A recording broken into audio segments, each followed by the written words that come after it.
নমস্কার, আমি রিম্পা। কেমন আছেন সবাই? আশা করছি সবাই খুব ভালো আছেন, আর আমরাও ভালো আছি। আমার আরও একটি নতুন ব্লগে আপনাদের সবাইকে স্বাগত জানাই। আজকে বুধবার এবং সেই সাথে সোনার পরীক্ষা, তো তাকে সকালবেলা খানিকক্ষণ পড়তে বসিয়েছিলাম। আর এই তো এইবারে একটুখানি রান্নাটাও শুরু করেছি। আজকে ইচ্ছে আছে কালকের মতন আর বেলা করব না, তাই জন্য সোনা থাকাকালীনই যতটা হয় ততটা এগিয়ে রাখবো।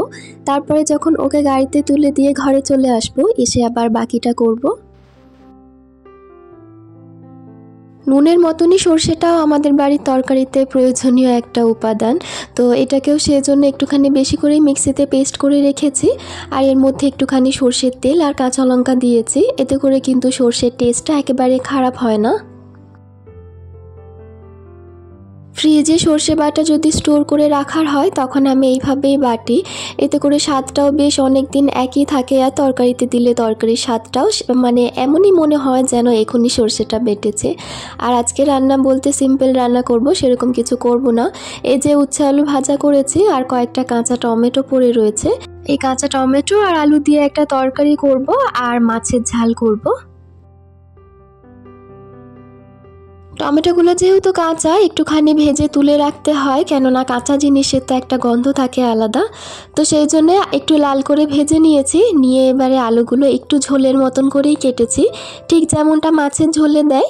তো সেরকমভাবে কেটে আলুটা ভেজে তার মধ্যে জিরে, লঙ্কা, হলুদ গুঁড়ো দিয়েছি এবং এর মধ্যে খানিকটা সর্ষে বাটাও দিয়ে দেবো। মিক্সার জারটাতে অনেকটাই সর্ষে বাটা লেগেছিল, তো সেটাই একটুখানি জল দিয়ে দিয়েছি, তা নাহলে তো আবার ওটা নষ্ট হয়ে যাবে। এই তরকারিটার মধ্যে একটুখানি সজনে ডাঁটা দিলে স্বাদটা আরও দ্বিগুণ হয়ে যায়। তো তরকারিটা আমি এখন রান্না করে ফেলছি, যতক্ষণ আমি আসবো সোনাকে স্কুলে দিয়ে, তো ততক্ষণ কিন্তু এই তরকারিটা আমার হয়ে যাবে। আলুটা খানিকক্ষণ সেদ্ধ হয়ে এলে তারপরেই টমেটোটা দিয়েছি, তাই না হলে তো টমেটোটা যেহেতু টক, আর টক জিনিসের মধ্যে যে কোনো সবজি তো একেবারেই সেদ্ধ হতে চায় না। আর এই তো সোনাও স্কুলের জন্য রেডি হচ্ছে, বেরিয়েই পড়েছে প্রায়। পরীক্ষাটা ও দিচ্ছে ঠিকই, কিন্তু কোথাও না কোথাও মনে হয় যেন আমারই পরীক্ষা চলছে। তো এই যে প্রতিদিন একটার পর একটা পরীক্ষা হয়ে যাচ্ছে, আমার মনে হচ্ছে যেন এটাই ভালো, একবারে মিটে যাচ্ছে টেনশনটা। তো কেননা একদিন মাঝে যদি ছুটি পেতো তাহলে হয়তো টেনশনটা আরও কিছুদিনের জন্য স্টে করে যেত। সত্যি কথা বলতে বাচ্চা যতই ছোট হোক না কেন, পরীক্ষার সময় কিন্তু প্রত্যেকটা বাচ্চা তাদের মা বাবার একটা আলাদাই টেনশন থাকে, কি করবে না করবে। আমি আজকে ভেবেছিলাম যে রান্নাটা একটুখানি এগিয়ে রাখি, আজকে অন্তত আমার স্নানটা অনেক তাড়াতাড়ি হয়ে যাবে, কিন্তু সেটা আর হলো না। আসলে আমার শ্বশুরমশাই এই চুনো মাছগুলো আবার বাজার থেকে আজকে নিয়ে এসেছেন, তো এগুলোই ছাড়াতে আমার প্রায় 1 ঘন্টা সময় লেগে গেছে। আসলে এই ধরনের ছোটো ছোটো চুনো মাছ ছাড়াতে আমার ভীষণই টাইম লাগে, কেননা একটা একটা করে ধরে ধরে তবেই আমি ছাড়াই। তারপরে ছাদে এসেছিলাম টিফিন খেতে, তো ঠিক যেমনটা ভেবেছিলাম একটা ছক সাজিয়েছিলাম যে মোটামুটি এই সময়ের মধ্যে আমি আজকে ফ্রি হয়ে যাব, তো সেটা আর হলো না। ওই যতটা সময় আমি বাঁচিয়েছি ঠিক ততটা সময়ই আবার আমাকে দিয়ে দিতে হলো। যাই হোক, সব সময় কিন্তু আমরা যেটা চাই সেটা কিন্তু হয় না, অনেক সময় উল্টোটাই হয়।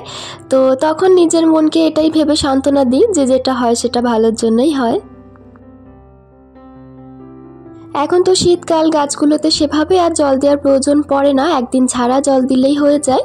তবে আজকে দেখছি কিছু গাছের গোড়া একেবারে শুকিয়ে গেছে, তাই ভাবলাম যে এসেছি যখন জলটা একেবারে দিয়েই যাই, কেননা ওদিকে আবার কাঁচাগুলো ভিজিয়ে এসেছি, তো সেগুলোও সময় করে আমাকে কেচে ফেলতে হবে। প্রতিদিনকার বলা কথা আজ আবারও মনে করিয়ে দিচ্ছি, আমার আজকের ভিডিওটি আপনাদের কেমন লাগলো অবশ্যই একটি কমেন্ট করে জানাতে ভুলবেন না। যদি ভালো লেগে থাকে তাহলে প্লিজ একটি লাইক করে দেবেন, আর আপনি যদি আমার চ্যানেলে নতুন হয়ে থাকেন চাইলে আমার চ্যানেলটিকে সাবস্ক্রাইব করে রাখতে পারেন। আর যারা যারা কাজটি অলরেডি করেছেন তাদেরকে অসংখ্য ধন্যবাদ। 0 থেকে শুরু করে আপনাদের আশীর্বাদ এবং ভালোবাসায় আজ 5000-এর পরিবার কমপ্লিট হয়েছে। আশা করব আগামী দিনগুলোতেও আপনারা আমার পাশে এইভাবেই থাকবেন, এইভাবেই আমাকে ভালোবাসা দিয়ে যাবেন, এবং আপনাদের সাপোর্ট তো অবশ্যই দরকার। আপনারা না থাকলে কিন্তু এতদূর কখনোই আসা সম্ভব হতো না।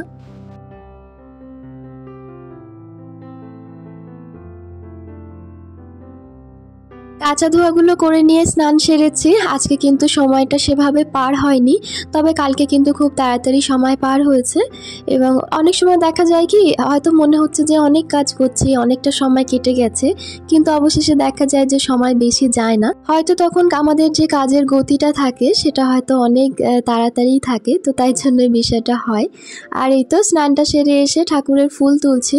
শীতকাল যেহেতু ফুল তো তেমন একটা ফোটে না, আর এই যে গাঁদা গাছগুলো লাগিয়েছি তাতেও যে প্রতিদিন ফুল ফোটে তা নয়। ছাদের মধ্যে কয়েকটা পাতা তো পড়েছে, তবে খুব একটা পড়েনি, কিন্তু এই যে কম কম পাতা পড়ে রয়েছে এই সময়টা যদি ঝাড় দিয়ে দিই তাহলে কিন্তু কষ্ট বা খাটুনি যাই হোক দুটো কিন্তু কম হয়। তবে সমস্যা একটাই, শীতকাল মানেই বেলা ছোট, আর শীতকাল মানেই মনে হবে যেন যেখানে বসে আছি সেখানেই থাকবো, আর উঠবো না। আর এই তো বিকেলবেলা সোনা যে পরীক্ষা দিয়ে এসেছিল সেটার কোয়েশ্চেন পেপারটা একটুখানি দেখছিলাম। তবে এবারের যে পরীক্ষা সেটার কোয়েশ্চেন পেপার কিন্তু দেখেছি যে অনেকটাই সহজ করেছে। এবারে জানি না কি পরীক্ষা দেবে। আসলে বাচ্চাদের তো ভুল একটা জায়গাতেই হয়, যে তারা প্রচণ্ড স্পেলিং মিস্টেক করে এবং সেখানে কিন্তু অনেকটা নাম্বার কমে যায়। তো তাকে তো আমি যতটা সম্ভব রেডি করেছি, এরপর রেজাল্টটা বেরোলে তবেই জানা যাবে। কাঁচা ধোয়া তো এখনও চলছে এবং আজকেও করেছি, আপনারা তো দেখেছেন। আর এইগুলো কিন্তু কালকে কেচেছি, আজকে যেগুলো কেচেছি সেগুলো এখনো পর্যন্ত ছাদেই রয়েছে। সোনার জামা কাপড়গুলো এই ছোট্ট জায়গাটাতেই রাখা হয়, তার যেহেতু ছোট ছোট জামা কাপড়, তো খুঁজে পেতেও অনেকটা সুবিধে হয়। আর যে যার পার্টিকুলার একটা নিজস্ব জায়গা রয়েছে, কেউ কারোর জায়গায় কোনো কিছু রাখবে না। ঘরের মূর্তি যদি 2-3 দিনের জন্য চেঞ্জ হয়ে যায় তাহলে সেটাকে আবার পুরনো জায়গায় ফিরিয়ে আনতে বেশ সময় লেগে যায়। তো আমার ক্ষেত্রে সেটাই হচ্ছে, আমি যতই গোছাই না কেন তো মনে হচ্ছে যেন কোনো কিছুই আর আগের মতন নেই। আগে যেরকম একটা সব কিছু নিজের আয়ত্তের মধ্যে ছিল, সাজানো গোছানো ছিল, তো সেরকম আর যেন লাগছেই না, মনে হচ্ছে যেন এদিককার জিনিস সমস্ত ওদিকে চলে গেছে। এই ছোট্ট জায়গাটার একটা সুন্দর ক্লথ বানানোর তো ইচ্ছে আছে, যে একদম মাপ নিয়ে কাঁচি দিয়ে কেটে, মেশিনটা তো এখন ঠিক হয়ে গেছে, তো তাতে করে যদি সেলাই করে বানাই জিনিসটা আরও ভালো হবে। তো এইটা দেখে আমার এখন মনে পড়লো, পরবর্তীকালে সময় করে অবশ্যই বানিয়ে নেব। ওই ছোট্ট জায়গাটিতে যেমন ছেলে রাখি, এখানটাতে আমার হাজবেন্ডের রাখা হয়। তবে কিছু জিনিস আমারও এর মধ্যে রয়েছে, কেননা ঘরের মধ্যে সব কিছু রাখা যায় না। আসলে আনলাটা তো একেবারেই ছোট, তো ওখানে সব কিছু জিনিস রাখতে পারি না। ওই সচরাচর পরার মতন জামা কাপড়গুলোই রাখা হয়, তারপরে বাকিগুলো আবার এখানে রেখে দিই। আর এই তো সোফাটারও কভারটা লাগিয়ে দিয়েছি। তাহলে চলুন, আমার আজকের ভিডিওটি এই পর্যন্তই। সবাই খুব ভালো থাকবেন, আবারও দেখা হবে।